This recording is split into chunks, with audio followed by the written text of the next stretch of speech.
In this video, I'm going to show you how to connect your Trojan Bot to your Phantom wallet. If you find this video helpful, please consider to like this video and subscribe to my channel. In saying that, let's just jump straight into the video. All right, so we need to have two apps. We need to have a Phantom wallet app on our mobile device and also the Telegram app. If you don't have either or, go ahead and create one and download it from your Player App Store. Once you've done that, we need to open up our Phantom wallet and log in.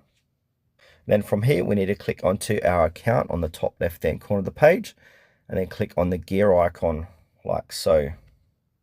Then from here, click onto where it says account.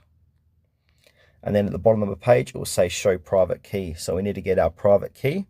So go ahead and click onto it and have a read of this. Your private key will provide access to this account. Think of it as a login and password combined into one.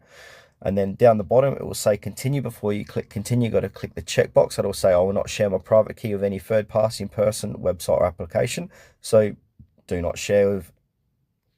Now we need to select the account. For this one, I'm going to choose the Solana one. So I'm going to click on Solana.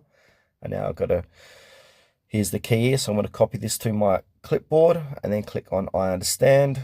Keep your private key secret. And now we need to go over to our Telegram app now.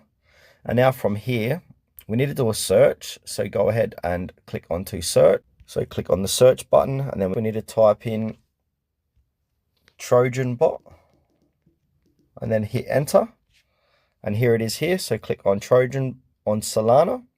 So this is the bot here, and then from here you got to do /start. I've already activated this, or we'll say start at the bottom.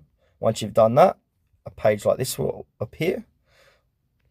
Then scroll down and then we need to click into settings. So in order to use this Trojan on Solana bot, I will need at least 2 SOL to activate. So yeah, Trojan Bot requires a minimum deposit of 2 SOL to activate. So keep that in mind before you use. But if you got more than 2, you can put in your private key to import your key from your Phantom wallet. And that's how to connect your Trojan Bot to Phantom wallet.